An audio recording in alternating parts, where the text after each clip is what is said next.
Okay, we are back doing a second scone recipe. I followed it exactly to the T as the first one, except for I didn't do it follow to the T exactly. Excuse me, let me rephrase. I followed it, but I messed up and I forgot to reserve 2 tablespoons of the egg mixture, but I had already mixed it up, so it was too late. So I ended up adding some more flour to it just to get it back to that sticky dough recipe part. So this is where I'm all at right here. I will put a link in the description box of the original scone recipe, so you can go from the beginning to here and then watch it. I'll try to remember to put the time date of where this part starts so you can stop and that go right to it. Okay, now we're adding our fresh blueberries, and these have to be folded because you don't want to crush any of these blueberries. Now our blueberries were frozen because I buy them in bulk and then I freeze them. So just very gently work it into the dough and move it around. You don't really want to mix. You just kind of want to fold the berries into the dough. And see how sticky it all is? I need to add some more flour, but I'm going to wait until I've got most of the dough incorporated in here. I'm going to add a little bit more flour. I don't want to do too much. Then let me flour my surface. And as you can see, you're in frame, you can see. I just want to get this dough. Oh, I just crushed a berry. I see some juice. See? And you want to just fold it in so you don't bruise any of the berries. Okay, so I think I've got it. I'm just going to pour that on my table. This is a very sticky dough, but it'll be more manageable once I fold and knead the flour into the dough, because you do have to pat the dough, and then you want to fold it and create layers. Fold it over, fold it, knead it, pat it with your fingers, pat it, fold it.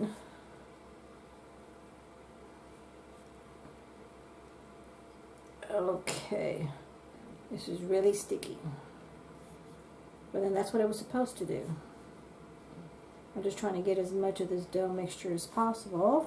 I may need to get myself some more dough. Yeah, I need some more dough. I mean, not some more dough, I need some more flour. Okay. Alrighty, let's see here.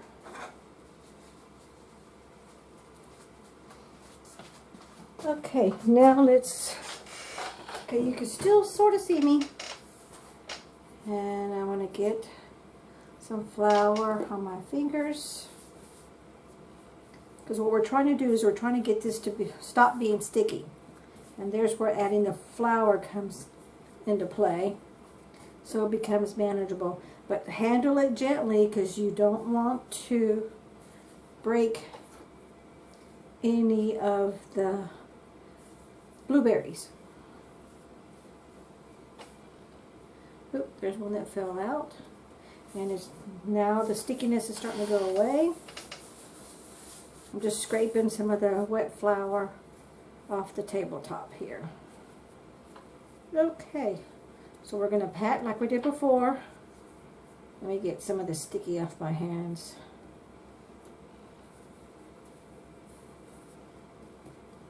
And it's a lot more manageable now. Today's, on this batch, I'm not going to use the silicone mat, the mold. I'm just going to pat this down. I'm not going to use the rolling pin. You can use the rolling pin. In fact, I just might. Just because I want to make sure, because you don't want this to be any bigger than a 1 inch height for the dough.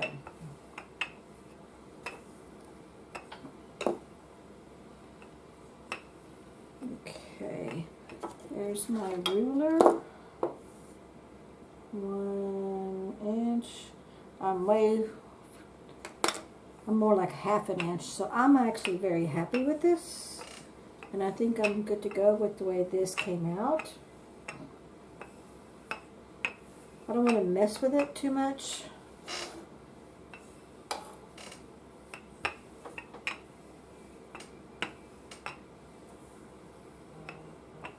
Okay.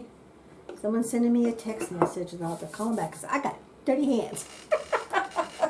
Let me go get my pizza pan because I'm going to use my pizza pan because it's round, but I need to lay some parchment on it. So I'll be right back. I'll bring you back when I get to that part, and I'm going to cut these all out. You're going to see me do all that.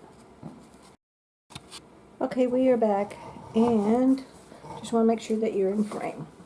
I purchased some of those pre-cut parchment sheets, which for jobs like this makes it very, very easy. And I use the leftovers because I'm going to, you know, frugal rosa, I'm not going to throw it away. So I'm going to leave this right here. Now what you want to do is you want to cut this in half. Use your pastry cutter.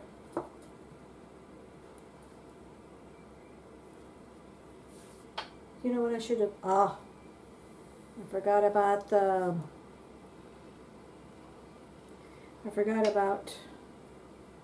you know what? I messed up. I need to flip this over because the bottom half is still pretty sticky. Look at that. When I pushed down on it, it was still way sticky. And we don't want that. We want there to be no sticky on this dough. So let me get some flour, incorporate this part here. I think I just need it just a little bit more. I thought I was enough, but I forgot to double check that, but I'm glad I did, so I wouldn't have a mess up. So let me just, I don't want to waste all this because there's nothing wrong with it. It's just sticky, and I needed to get unsticky. And by working with it and kneading with it with additional flour, I solved that problem. It's still very, very pliable, which is what you want. And as you can see, it's pretty pliable. I just don't want it to be sticky when I roll it out. And to cut it, okay, yeah, now I could feel inside the dough, it's, all the stickiness is coming off. Let me get some of that little excess pieces of dough. And since I'm a new baker, I don't know for sure if I'm doing this right. I'm just going by what I've seen others on some cooking shows, YouTube channels do. Because the objective is to get rid of all the stickiness off the dough, but you don't want to use too much flour either. And you also don't want to work with this. You don't want to over knead it either.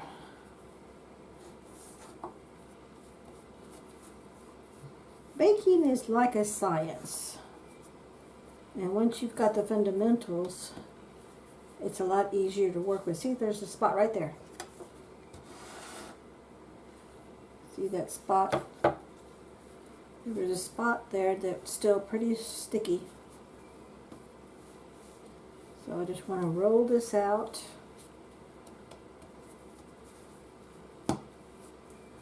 Until I don't feel or see any more sticky in the dough. And you see how it's starting to come off my hands? Oh, there's some more.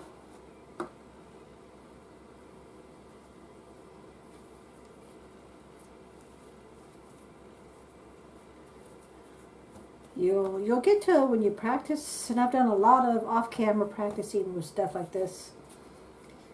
You'll get to feel it, and you'll know when you, whew, just flipped a piece of dough. Well, I have to sweep. Usually when I do this stuff, I always have to sweep and mop afterwards because this is a messy job. But it's a very rewarding job because you get such a nice treat with all this work. And this really is not that hard. It's just a learning curve. I'm learning to, like I said in the beginning, I'm learning to get out of my comfort zone and make things that I normally would not make. Okay, I think I'm good to go now. So let me sprinkle some flour here, so if I do have any stickies, we're good to go. Now, I'm just going to press this down, and I'm going to turn it around so the bottom half gets flour so it doesn't stick to the table. So when I cut it, and I think I can roll it out now.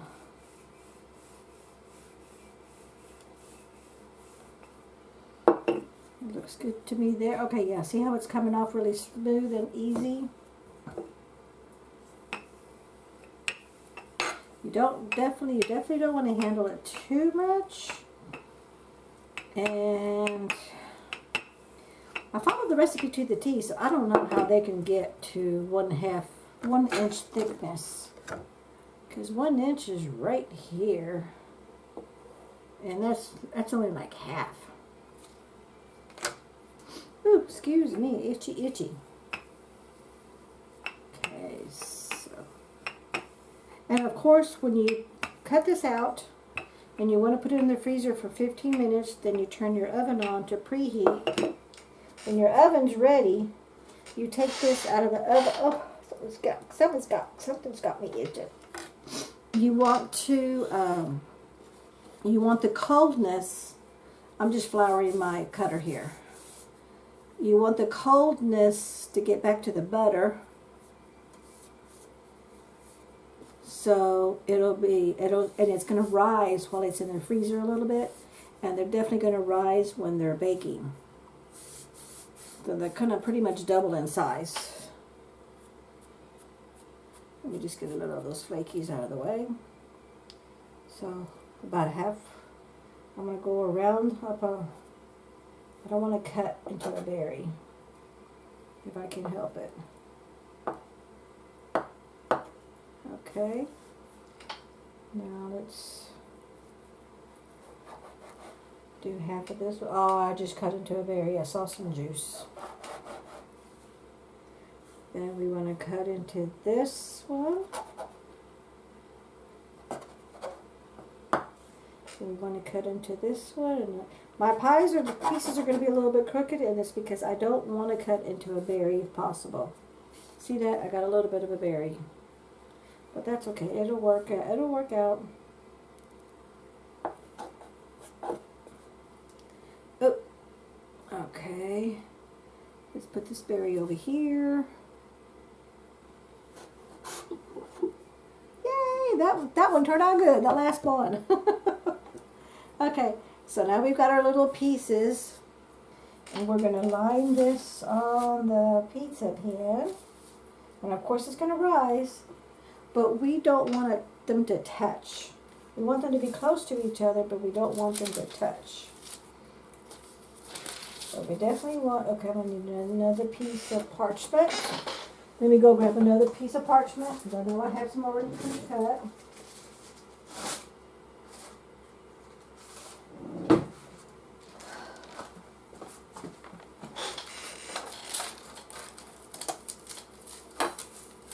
There we go. Now let's put this one over here. You want to leave a gap between the two, and as they rise, they're going to rise up and rise out a little bit. This dough is so soft. I'm really very pleased at the way it's come out. Okay, it's not going to be a true pizza shape because I'm off, but that's okay. We're going to get as close to it as possible. That's all we can do. We're going to get some parchment there. You know what, let's move this over so we can give ourselves more room. Because we need all the pieces to get on this pizza pan.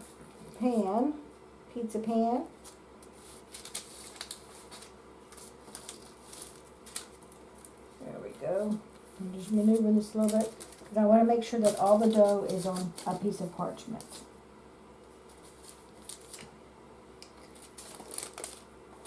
Okay, I need room for 2 more pieces.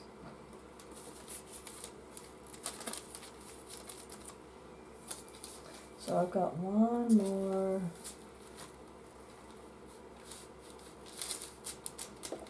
I'm going to let the middle one kind of stick to each other a little bit there. Let's move this one over. Let's move this one over. And then there we go. So that worked out good. Oh, let's make sure he's on some parchment. Okay, he's on parchment now. Now let's move this one over. Okay, there we go.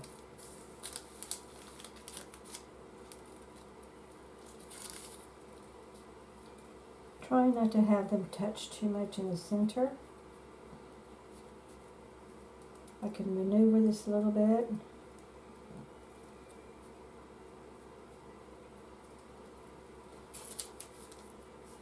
Okay, awesome, yay!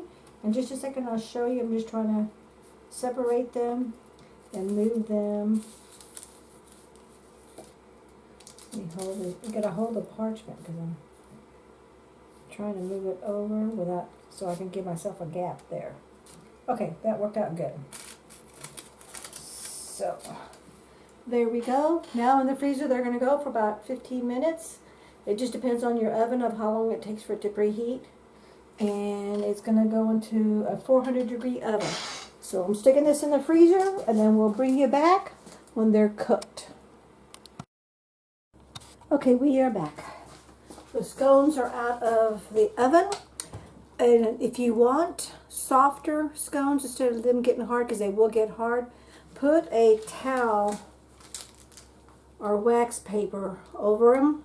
Close them up, and as they're cooling, because I took these out of the oven maybe 3-5 minutes ago, so they're still kind of warm, and as they're cooling, it's going to keep the moisture inside the scone.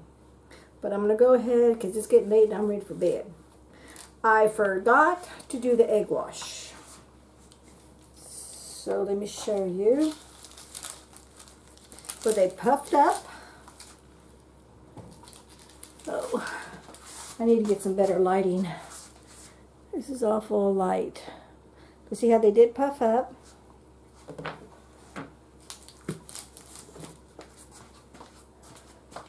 Now let's do the biggest thing, the taste test. Okay, they did get toasty on the side. They got toasty there.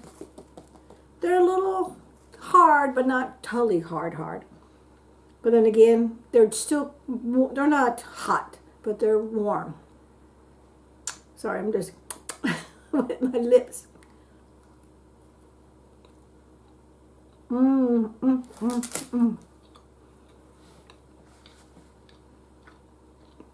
Just a minute. Big bite, big bite.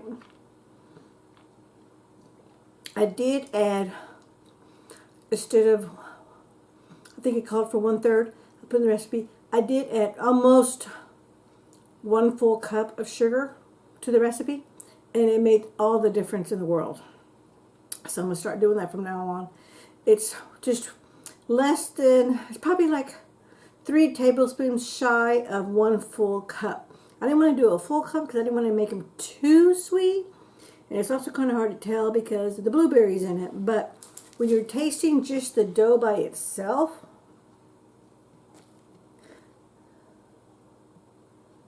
so here's just the dough. Oh yeah, that was more than enough sugar. You probably could go a little bit more, but I don't really do too much sugar, so I wouldn't. But try it, make a batch, and then try another batch with a full cup of sugar to see if a full cup is worth it or not. But I mean, 3 tablespoons really is not that much difference for this type of recipe, especially for the quantity. At least I don't think so. So I could very easily have just done it, make it easy and just do a full cup. In fact, I put in my recipe 1 full cup of sugar, which is what I'll probably do from now on. But I consider this a win-win. No, it's not as pretty because I didn't do the egg wash, but the egg wash is nothing but to make it look pretty because it's nice and shiny on the outside. That's all. It doesn't do anything to the flavor. Thank you so much for watching. I want to thank all my regular subscribers. And for those of you who are new, please hit the subscribe button if you want to start watching my other videos, and hit the notification bell so you'll know when my videos come up. I typically like to show a video once every 3 days. Whatever. I just cycle it once every 3 days. And I thank you so much for watching. Don't forget to hit like and comment and share. And I'd like to know what you do and what kind of all the fruit do you put in your scones? Take care now. Thank you so much for watching. Have a good one. Bye-bye.